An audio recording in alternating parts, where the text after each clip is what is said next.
Gazette du Togo, une vision sur l'actualité togolaise et sur le monde. Monsieur Jean-Luc Assia-Kolé a posé la question de savoir si un projet de loi déposé sur la table d'une assemblée au cours d'une ancienne législature peut être étudié par la nouvelle. Il y a ce que nous appelons en droit et en matière de gestion de l'État, la continuité. La continuité permet à ce que tous les projets déposés sur la table de l'Assemblée nationale qui n'ont pas fait l'objet d'études et d'adoption par la législature en cours, au moment où ils ont été déposés, puissent être étudiés. Le contraire aurait été aberrant. Vous savez, lorsque nous avons débuté, nous étions à l'Assemblée nationale, nous avons débuté la législature qui allait de 2013 à 2017 après et c'est fini en 2018.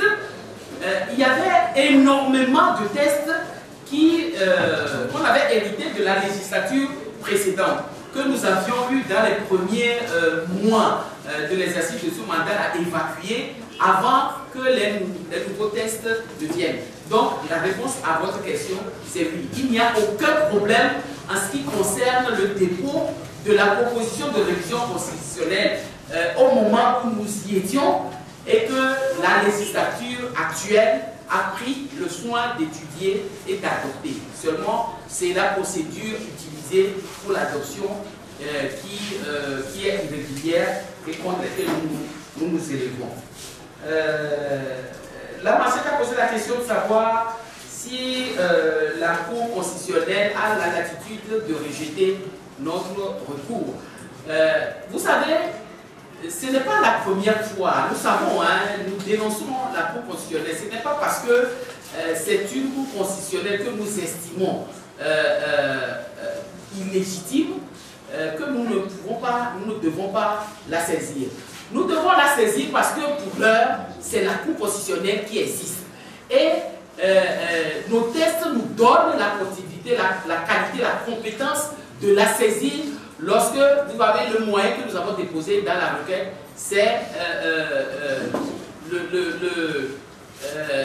l'organe de régulation des institutions de l'État. Si une institution de l'État ne fonctionne pas bien, a des problèmes, commet des irrégularités et autres, c'est la Cour constitutionnelle seule aujourd'hui sur le plan interne qui est compétente pour réguler l'action ou les activités de toute institution. C'est pour ça que vous savez, nous avons à l'Assemblée nationale déjà saisi la Cour constitutionnelle sur un avis. Vous vous rappelez sur le blocage que l'UNIR avait fait de la proposition de loi de révision constitutionnelle que nous avions déposée, les députés de l'opposition, et qui avait été bloquée en toute irrégularité par la commission des lois. Nous avions saisi la Cour constitutionnelle à l'époque qui nous a donné raison que la décision, l'avis de la Cour a été donnée obligeant la commission à reprendre l'étude, mais ils n'ont jamais repris cette étude-là jusqu'à ce que le gouvernement dépose un nouveau projet de loi en 2017 là, qui avait fait l'objet de beaucoup de discussions à l'époque.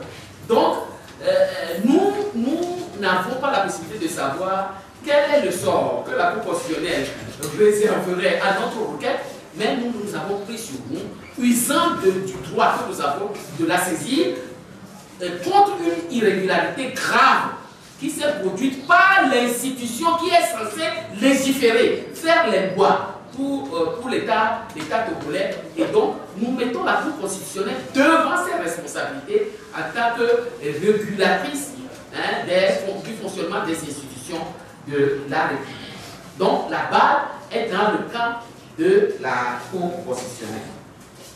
Cause perdue, bon, je crois que j'ai répondu à la requête en disant ce n'est pas tant de savoir si c'est une cause perdue ou pas. Nous avons pris nos responsabilités, agi en conséquence, conformément à l'opportunité que nous donne la Constitution et les lois de la République. Maintenant, il revient à la Cour constitutionnelle de prendre ses responsabilités.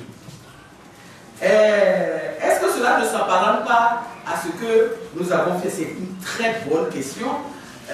j'aurais été insatisfait de cette conférence de presse si cette question-là n'avait pas été posée.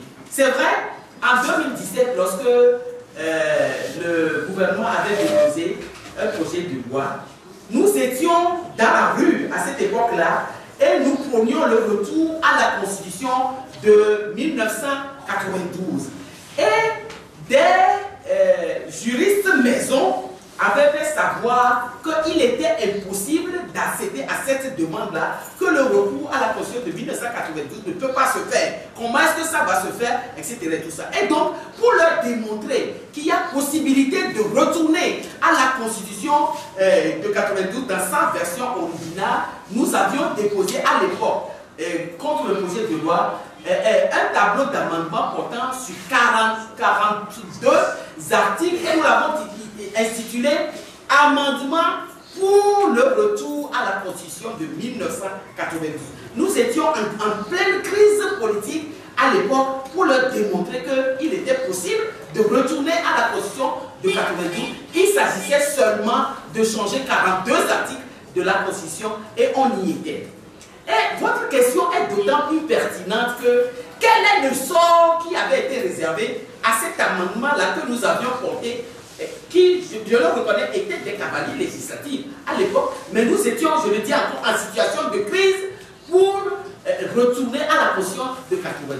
Le ministre de l'administration territoriale, qui était le commissaire du gouvernement à l'époque et qui défendait le texte du gouvernement, nous avait opposé les cavaliers législatifs et donc c'est la raison pour laquelle ils avaient rejeté les amendements là que nous avions portés à l'époque et portant sur les 42 articles. Le même ministre se trouve aujourd'hui commissaire du gouvernement ensemble avec M.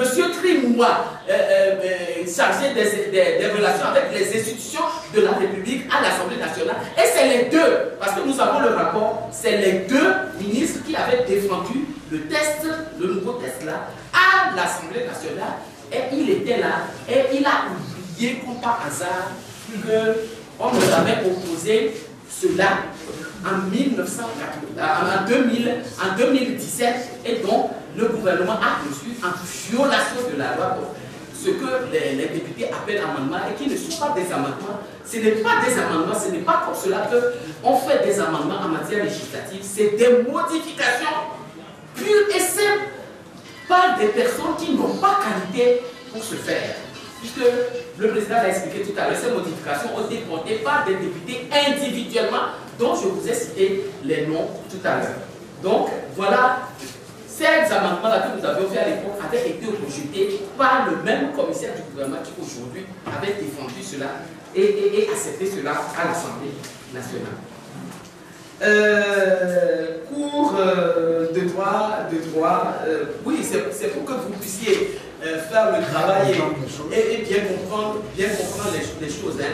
Mais je vous avoue que vous comprenez, le droit c'est une question logique. Hein. Vous n'avez pas besoin de faire la faculté de droit avant de comprendre ce qui est complètement logique. Hein. On ne peut apporter des amendements à ce qui existe. On ne peut pas amender ce qui n'existe pas. C'est aussi simple que ça. Vous ne pouvez pas amender, par exemple, l'article 75 ne figure pas dans le projet qu'on vous a soumis pour examen, mais vous allez amender quelque chose qui n'existe pas. Ça n'existe pas. Vous ne pouvez pas. C'est aussi simple que ça. Donc, si je peux donner une autre explication au cavalier législatif, c'est ça. On ne peut amender que ce qui existe et qui peut être changé. Vous ne pouvez pas changer ni amender ce qui n'existe pas. Donc, la requête a été signée par plusieurs personnes parce que pour saisir la Cour constitutionnelle, vous savez qu'il y a des conditions de saisine de la Cour constitutionnelle. Et donc, c'est la procédure de saisine de la Cour constitutionnelle qui nous a obligés donc à faire signer la requête par le nombre de personnes que vous savez pour que notre requête, en la forme, puisse être déclarée recevable. Donc, voilà. Bon, les gestes historiques et autres et tout ça. Moi aussi, j'ai suivi des défenseurs des droits de l'homme qui ont même salué le sens élevé de l'Assemblée nationale qui a fait. Et j'ai souri en disant que mais nous sommes en danger au Togo si des défenseurs des droits de l'homme disent que ce qui s'est passé à l'Assemblée le 8 là constitue un geste historique à saluer et autres. Nous sommes en danger. D'abord en danger parce que nous l'avons dit tout à l'heure, cette modification a été faite en violation de la Constitution du règlement intérieur de l'Assemblée nationale. Ça, c'est la première chose. La deuxième chose, voilà des députés qui proposent une immunité qui accorde une impunité totale au chef de l'État, alors que dans notre Constitution, il est prévu une haute cour de justice compétente pour sanctionner le chef de l'État. Aujourd'hui, on ne reconnaît plus au chef de l'État la possibilité de la commission d'une quelconque infraction. Alors que le reste du texte pose l'existence d'une cour de justice qui est compétente pour juger ces genres de délits et autres et tout ça. Et donc, moi, des défenseurs des droits de l'homme qui font l'apologie de cette impunité, je dis que c'est d'une gravité extrême et que nous sommes en danger au Togo si des défenseurs des droits de l'homme peuvent dire que ces modifications-là sont à saluer. La communauté internationale, nous avons dit tout à l'heure que dans la déclaration liminaire, que la saisine de la Cour constitutionnelle, c'est une première étape. Nous avions également dit dans la déclaration liminaire que ce qui s'est passé à l'Assemblée viole le règlement de la CEDEAO. Donc, nous sommes sur le plan international, régional. Et donc, lorsque la CEDEAO prévoit des tests, prévoit des directives et autres, il doit prévoir les sanctions au non-respect de ces directives-là. Et donc, nous l'avons dit dans la déclaration liminaire que nous saisissons sur le plan interne, mais nous réservons le droit de saisir sur le plan international également. Donc, cette possibilité-là nous est offerte puisque ce qui s'est passé à l'Assemblée nationale viole une directive de la CEDEAO en ce qui concerne l'organisation d'élections et le protocole additionnel qui interdit que des modifications soient apportées au test. Et voilà, et 6 mois avant le scrutin. La suite, c'est cela. La lutte continue.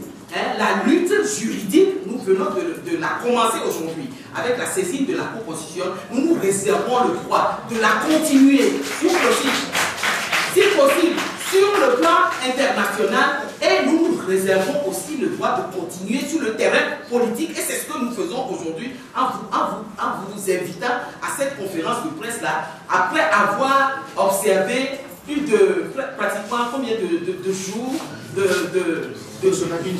Ça fait, vous savez que ça fait quelques 2 semaines, une semaine. Ça fait une semaine que certains parmi nous ne dormons pas, parce que tout ce que nous avons fait là, ça ne s'est pas fait en 1 jour.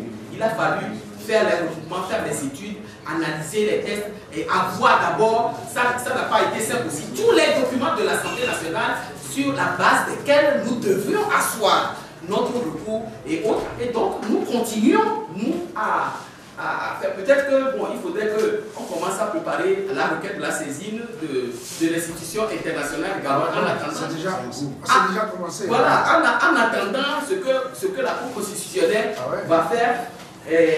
La décharge de la requête vous sera donnée tout à l'heure parce que nous l'avons là, ils sont en train de lever la copie, il n'y a aucun problème, vous aurez la décharge. Oui, monsieur Kofi Kouma, j'ai répondu à votre question sur le recours international.